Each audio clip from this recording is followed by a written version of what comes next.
Hello everyone, welcome to this channel IB Technical Classes.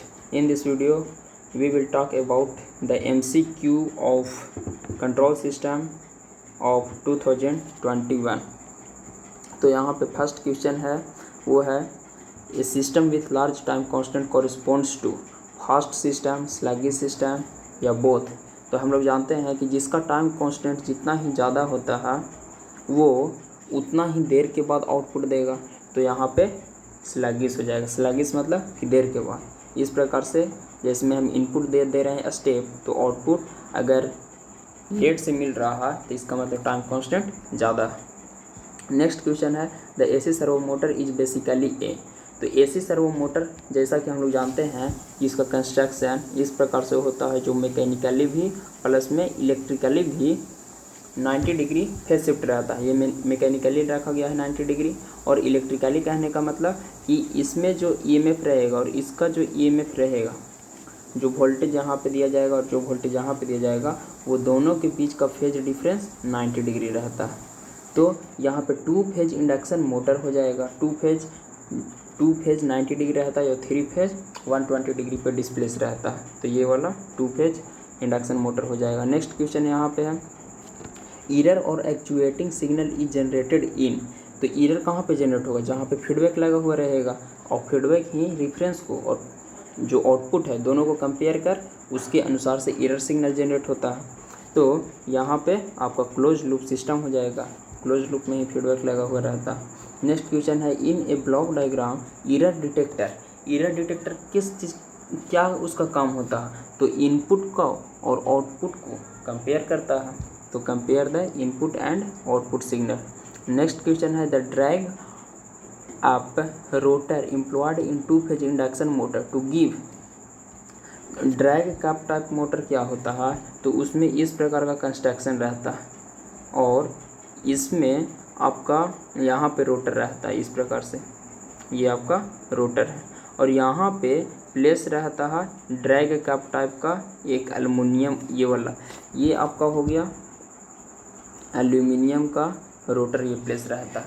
तो ये aluminium का rotor क्या करता है, इसका वेट बहुत ही कम होने के कारण जो टॉर्क उत्पन्न होगा वो इसमें बहुत ही कम उत्पन्न होता है। टॉर्क मतलब कि टॉर्क उत्पन्न होता है लेकिन इसका इनर्शिया कम रहता है। मतलब कि इंस्टेंट इसको कंट्रोल कर सकते हैं, जिस इंस्टेंट पे चाहें उसको तुरंत रोक सकते हैं, जिस इंस्टेंट पे चाहे उसको तुरंत स्टार्ट कर सकते हैं। तो इसका लो इनर्शिया यहाँ पे हो जाएगा, लो इनर्शिया। नेक्स्ट क्वेश्चन यहाँ पे है damping in A control system is a function of. Damping और गेन के रूप में यहाँ पे रिलेशन पूछ रहा है। तो हम लोग जानते हैं कि टाइम कांस्टेंट इक्वल टू कितना होता है, 1/जीटा इंटू ओमेगा एन होता है। ये टाइम कांस्टेंट हो गया। अब यहाँ पे डैम्पिंग और गेन के रूप में पूछ रहा है। तो हम लोग जानते हैं कि ओमेगा एन जो होता है, ओमेगा एन मतलब नेचुरल फ्रीक्वेंसी, और गेन इन दोनों के बीच में क्या रिलेशन है? तो इन दोनों के बीच में डायरेक्टली प्रोपोर्शन का है। लेकिन हम जानते हैं कि ओमेगा एन का होल स्क्वायर के बराबर होता है। कैसे के बराबर होता है? इसको यहाँ से हम लोग देख सकते हैं कि क्लोज लूप ट्रांसफर फंक्शन जो होता है वो omega N square divided by S square plus 2 zeta omega N plus omega N square. तो यहाँ पे जो ओमेगा एन का होल स्क्वायर है उसको हम के कह सकते हैं। तो यहाँ से हम कह सकते हैं कि ओमेगा एन का whole square directly proportion to के। तो यहाँ से क्या आ गया, omega N directly proportion to under root के आ गया।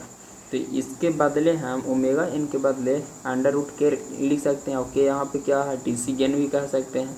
तो इसके बदले अगर के लिखेंगे तो यहाँ पे क्या हो जाएगा, टाइम कांस्टेंट इक्वल टू 1/जीटा इंटू ओमेगा एन के इक्वल टू कितना लिखेंगे, omega n equal to under root के। तो यहाँ पे अंडर रूट के लिख देते हैं। तो इन दोनों के बीच क्या रिलेशन होगा, ये अगर टाइम कांस्टेंट अगर कोई कांस्टेंट वैल्यू होगा तो इन दोनों के बीच रिलेशन हो जाएगा जीटा इक्वल टू 1/अंडर रूट के, और ये वाला टाइम कांस्टेंट यहाँ पे आ जाएगा। टाइम कुछ कांस्टेंट हो जाएगा तो इसका मतलब कि जीटा जो होगा इन्वर्सली प्रोपोर्शन हो जाएगा 1/रूट के। तो इसका आंसर हो जाएगा सी, ऑप्शन सी 1/रूट अंडर रूट गेन।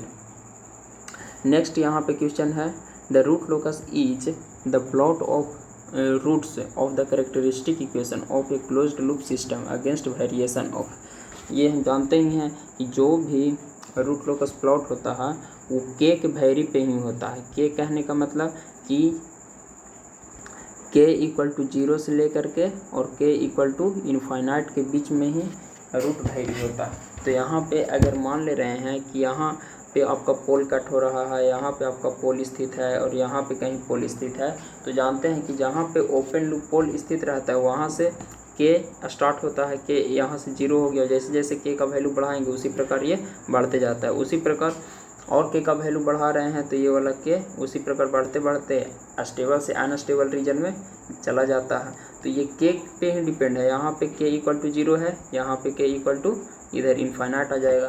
तो जैसे जैसे के वैरी कर रहे हैं उसी के अनुसार मेरा रूट लोकस ड्रा हो रहा है। तो यहाँ पे क्या हो जाएगा, गेन के हो गया। नेक्स्ट क्वेश्चन यहाँ पे है द स्लोप ऑफ फैक्टर के in plotting Bode magnitude curve is. तो जैसा कि हम जानते हैं कि बोर्ड प्लॉटिंग होता है ओपन लूप सिस्टम के द्वारा। तो ओपन लूप कंट्रोल सिस्टम में मान लेते हैं कि कोई भी वैल्यू के ले रहे हैं तो इसका अगर मैग्नीट्यूड निकालना चाहें तो मैग्नीट्यूड कितना हो जाएगा डेसिबल में, 20 log बेस 10 के हो गया। ये तो मैग्नीट्यूड हो गया। लेकिन अगर इसका एंगल निकालना चाहे एंगल फाई, तो एंगल फाई के कांस्टेंट है तो कांस्टेंट का कितना होगा 0 डिग्री। तो यही हम मेरा पूछ रहा है कि एंगल फाई मतलब फेज डिफरेंस कितना होगा, तो ये हो जाएगा 0 डिग्री। नेक्स्ट क्वेश्चन यहाँ पे है if 0 appears in first column of the Roth table the system is. अगर फर्स्ट कॉलम में 0 अपीयर हो जाए, मतलब कि ये रोथ टेबल मान लेते हैं एस के पावर 4 है, एस के पावर 3 है, एस के पावर 2, एस के पावर 1, एस के पावर 0, इस प्रकार से। तो फर्स्ट कॉलम में अगर कहीं भी 0 अपीयर हो जाए, जैसे में यहाँ पे 4 है, यहाँ 3 है, यहाँ 0 है, फिर यहाँ पे 1 है, यहाँ पे कुछ भी 2 है, तो 0 अपीयर हो जाए तो इसके लिए हम लोग क्या करते हैं, इसके लिए हम देखते हैं कि रो ऑफ 0 है कि नहीं। यहाँ भी अगर 0 रहे, यहाँ भी 0 रहे तो हम कह देंगे कि ये मार्जिनल स्टेबल होगा। लेकिन जैसे ही 0 यहाँ पे अपीयर हो जाए तो इसको हम एप्सिलॉन से रिप्लेस करते हैं। उसके बाद यहाँ पे हम लोग देखते हैं कि क्या यहाँ हो रहा। तो अगर यहाँ पे कुछ वैल्यू आ जाएगा तो और उसके बाद साइन चेंज होगा तो अनस्टेबल हो जाएगा, साइन चेंज नहीं होगा तो स्टेबल हो जाएगा। तो यहाँ पे आपका क्या हो गया, मार्जिनल स्टेबल होगा, ये आपका मार्जिनल स्टेबल हो जाएगा। नेक्स्ट क्वेश्चन यहाँ पे है which of the following technique provide quick transient and stability response. Quick transient कहने का मतलब क्या है, क्विक ट्रांजिएंट कहने का मतलब ये है कि इस प्रकार का आपका हम इनपुट में स्टेप दे रहे हैं, सेकेंड ऑर्डर सिस्टम है, तो इस प्रकार का कोई आउटपुट दे रहा है, उसी प्रकार कोई आउटपुट इस प्रकार से दे रहा है, इस प्रकार से। अब दोनों में यहाँ पे चेक करना है कि किसका ट्रांजिएंट क्विक है। तो जो जल्दी आउटपुट दे रहा है उसका ट्रांजिएंट क्विक हो जाएगा। तो ये जल्दी आउटपुट आपका दे रहा है, यूनिटी पे जल्दी पहुँच रहा है, ये बहुत देर के बाद पहुँचेगा, तो ये आपका क्विक ट्रांजिएंट रिस्पॉन्स हो गया। तो क्विक ट्रांजिएंट रिस्पॉन्स किसके द्वारा मिलता है, कौन से टेक्निक के द्वारा, तो ये रूट लोकस में बताएगा कि क्विक ट्रांजिएंट रिस्पॉन्स किसका ज़्यादा होगा। जैसे हम लोग जानते हैं रूट लोकस में कि इस प्रकार का मेरा प्लॉट ड्रा होता है, तो यहाँ पे k इक्वल टू 0 हो गया, यहाँ पे कुछ k का वैल्यू हो गई, उसी प्रकार यहाँ पे k इक्वल टू इनफाइनाइट हो गया। तो जैसे जैसे हम लेफ़्ट साइड की तरफ बढ़ते हैं उस प्रकार मेरा जो सिस्टम है स्टेबल होते जाता है। स्टेबल कहने का मतलब यहाँ पे अगर इस आसान शब्दों में समझें तो इस पोजीशन पे आपका सिस्टम इस प्रकार से आउटपुट देगा, जिसे कह सकते हैं मार्जिनल स्टेबल। लेकिन जैसे जैसे इधर बढ़ें तो ये वाला सिस्टम डैम्पिंग करके देगा, और इधर बढ़ें तो और जल्दी थोड़ा देगा और तुरंत एकदम देगा।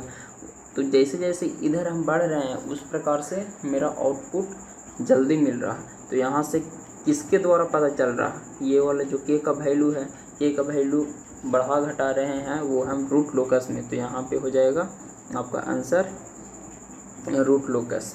नेक्स्ट यहाँ पे क्वेश्चन है the characteristic equation of a closed loop system is given by. Characteristic equation closed loop system के द्वारा किसके द्वारा दिया जाएगा? अनडैम्प्ड नेचुरल फ्रीक्वेंसी निकालना है। मतलब कि कैरेक्टरिस्टिक इक्वेशन दिया हुआ है अनडैम्प्ड नेचुरल फ्रीक्वेंसी, तो यहाँ पे हम लोग देख सकते हैं कि कैरेक्टरिस्टिक इक्वेशन होता है सेकेंड ऑर्डर का S square plus 2 zeta omega N plus omega N का होल स्क्वायर। तो इसके साथ अगर कंपेयर करें तो ओमेगा एन का होल स्क्वायर बराबर होगा 16 का, तो ओमेगा एन इक्वल टू हो जाएगा 4। तो ऑप्शन नंबर सी 4 होगा। नेक्स्ट क्वेश्चन यहाँ पे है विच ऑफ द फ्लोइंग में result in instability problem. Instability problem किसके कारण आता है? तो यहाँ पे ध्यान देने वाली बात यह है कि इनस्टेबिलिटी मतलब क्या कि ये वाला आपका जो ये जे ओमेगा एक्सिस है उसके लेफ्ट साइड में सिस्टम स्टेबल होगा और इसके राइट साइड में सिस्टम अनस्टेबल होगा। तो यहाँ पे इनस्टेबिलिटी प्रॉब्लम किसके कारण आएगा? यहाँ पे गेन का वैल्यू 0 होता है, जैसे जैसे गेन बढ़ाते जाते हैं उसी प्रकार यहाँ पे सिस्टम मेरा अनस्टेबिलिटी की तरफ बढ़ता है। तो गेन का वैल्यू इनफाइनाइट रहने पे आपका सिस्टम अनस्टेबल हो जाता है। तो इसका मतलब कि हाई गेन ही इनस्टेबिलिटी प्रॉब्लम का कारण है। नेक्स्ट यहाँ पे क्वेश्चन है in time domain specification delay time. Delay time क्या होता है कि इस प्रकार से आपका आउटपुट जा रहा है, ये यूनिट स्टेप इनपुट है, तो 50% पहुँचने में यहाँ मान ले रहे हैं कि ये आपका 50% है, जो पहुँचने में जितना टाइम लगता है उसी को डिले टाइम कहते हैं, जो बराबर होता है 1 + 0.7 zeta divide by omega into N के। तो ये आपका हो जाएगा 50%। नेक्स्ट यहाँ पे है if all the roots of characteristic equation lies in left half of S plane. कहने का मतलब कि जितना भी रूट है आपका लेफ्ट हाफ इधर इधर इधर कहीं भी आपका लाइज हो जाए तो सिस्टम स्टेबल हो जाएगा। तो ये ऑप्शन नंबर ए होगा। Root locus is used to calculate. Root locus का मेन मकसद क्या है? तो रूट लोकस का मेन मकसद यहाँ पे है कि कैलकुलेट करना स्टेबिलिटी को। तो स्टेबिलिटी में किसी प्रकार की भी स्टेबिलिटी हो, जैसे में एक पोल यहाँ पे है एक पोल यहाँ पे है, तो दोनों में हम ये कह सकते हैं कि जो ज़्यादा लेफ्ट की तरफ है वो ज़्यादा स्टेबल होगा एज कम्पेयर टू इसका। तो यहाँ पे ये रिलेटिव स्टेबिलिटी को ही मेनली रूप से हम फाइंड कर सकते हैं इसके द्वारा, रूट लोकस के द्वारा। नेक्स्ट यहाँ पे क्वेश्चन है which of the test signal are best utilized by stability analysis. Stability analysis के सबसे अच्छा किस सिग्नल के द्वारा पता चलेगा? तो वो हो जाएगा स्टेप। जनरली स्टेप इनपुट ही देते हैं, बहुत ही आसानी से पता हम कर सकते हैं। नेक्स्ट है the critical value of gain for the system is 40। The system operating is at a gain of 20। अब गेन मार्जिन यहाँ पे पूछ रहा है, तो गेन मार्जिन हम लोग ये जानते हैं कि 1 बटा मैग्नीट्यूड तो होता ही है, लेकिन गेन मार्जिन का एक और फार्मूला होता है, वो होता है critical gain divided by given gain. Given gain मतलब कि क्रिटिकल गेन कितना दिया हुआ है और गिवन गेन कितना दिया हुआ है। तो यहाँ से हम लोग देख ही सकते हैं कि क्रिटिकल गेन का जो वैल्यू है वो है 40 और गिवन जो गेन दिया हुआ है वो है 20, तो गेन मार्जिन 2 हो गया। लेकिन ये मैग्नीट्यूड में हो गया, लेकिन इसको अगर डेसिबल में निकालना है गेन मार्जिन को डेसिबल में तो 20 लॉग लगाने पड़ेगा। तो 20 लॉग बेस 10 2, इसका वैल्यू होता है 6 डेसिबल। तो यही मेरा आंसर हो जाएगा option number C 6 decibel. Next question है addition of 0 at the origin cause. 0 पे अगर ओरिजिन पे अगर 0 ऐड कर रहे हैं तो क्या होगा? 0 ऐड करने का मतलब कि जैसे में ओपन लूप ट्रांसफ़र फंक्शन कोई ले लिए हैं इस प्रकार से k divide by S plus 1, और एक ओपन लूप ट्रांसफ़र फंक्शन इस प्रकार से लिए हैं k into S divide by S plus 1, एक और इस प्रकार से लिए हैं k into S square divide by S plus 1। तो यहाँ पे क्या है, यहाँ पे एक भी 0 नहीं है एट ओरिजिन, यहाँ पे 1 0 एट ओरिजिन, यहाँ पे 2 0 एट ओरिजिन। तो जैसे जैसे 0 ऐड करते जाते हैं तो सिस्टम में क्या होता है, सिस्टम स्टेबिलिटी की ओर बढ़ते जाता है। मतलब कि सिस्टम का स्टेबिलिटी और बढ़ते जाता है। वो कैसे बढ़ता है? वो रूट लोकस में हम लोग देख चुके हैं। जैसे में एक सिस्टम इस प्रकार का है और उसका मान ले रहे हैं कि रूट लोकस इस प्रकार का है, लेकिन जैसे ही इसमें हम 0 ऐड कर देंगे तो उसका रूट लोकस इस प्रकार का हो जाएगा। मतलब कि ये ज़्यादा इनस्टेबिलिटी की तरफ था, राइट साइड की तरफ, लेकिन अब ये थोड़ा लेफ्ट साइड की तरफ और बढ़े जा रहा है। और अगर इसमें 0 ऐड कर दें तो ये वाला इस प्रकार से आपका हो जाएगा, इस प्रकार से। इसमें और अगर 0 ऐड कर दें तो ये वाला और एकदम इधर से हो जाएगा। मतलब कि जितना ज़्यादा राइट साइड की तरफ बढ़ेगा उसमें वो उतना ही ज़्यादा स्टेबल होगा। तो राइट साइड की तरफ कैसे बढ़ेगा, जितना ज़्यादा हम 0 ऐड करेंगे। उसी प्रकार जितना ज़्यादा पोल ऐड करेंगे तो वो लेफ़्ट साइड की तरफ उसमें इसमें हम लोग ये वाला इस प्रकार से बढ़ रहा है, इस प्रकार से बढ़ रहा है, जिसमें यहाँ से इस प्रकार से, यहाँ से इस प्रकार से, तो ये लेफ़्ट साइड की तरफ बढ़ रहा है। तो जितना ज़्यादा लेफ़्ट साइड की तरफ बढ़ रहा है इसका मतलब कि स्टेबिलिटी उतना ही बढ़ रहा है, स्टेबिलिटी उतना ही बढ़ रहा है। और ये कब बढ़ रहा है, जब 0 हम सिस्टम में ऐड कर रहे हैं। 0 एट ओरिजिन ऐड करें या सिस्टम में 0 ऐड करें, उसी प्रकार जब पोल ऐड करेंगे तो वो राइट साइड की तरफ बढ़ेगा और स्टेबिलिटी घटेगा।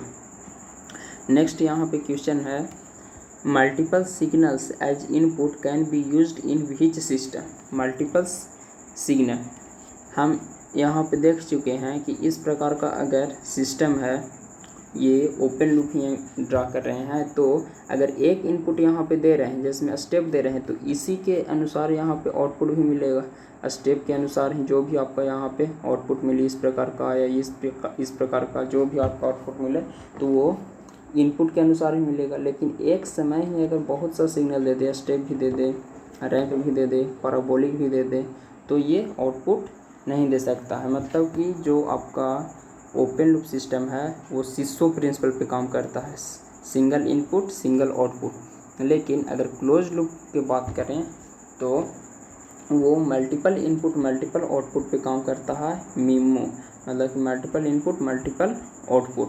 तो ये क्लोज लूप मतलब फीडबैक सिस्टम यहाँ पे हो गया। नेक्स्ट क्वेश्चन है, the characteristic equation of A system is given by, और यहाँ पूछ रहा है कि स्टेबल होगा कि अनस्टेबल। तो सबसे पहले स्टेबिलिटी चेक करने के लिए हम लोग जानते हैं कि डायरेक्ट कि कोई भी कोफिशिएंट निगेटिव नहीं होना चाहिए, निगेटिव नहीं होना चाहिए। अगर निगेटिव होगा तो सिस्टम डायरेक्ट कह देंगे कि वो सिस्टम अनस्टेबल है, पहला नंबर। दूसरा नंबर है कि कोई भी टर्म मतलब मिस नहीं होना चाहिए, मिसिंग टर्म नहीं होना चाहिए। जिसमें एस के पावर 4 से शुरू है तो इसके पावर 3 भी आना चाहिए, इसके पावर 2 भी, इसके पावर 1 भी, इसके पावर 0 भी। तो यहाँ जैसा कि देख रहे हैं कि एस के पावर 2 तो है, लेकिन एस के पावर 2 के बाद एस के पावर 1 नहीं है, तो ये डायरेक्ट आपका हो गया अनस्टेबल सिस्टम। तो ये वाला आपका हो गया अनस्टेबल सिस्टम। तो इतना तक ही है। So thank you.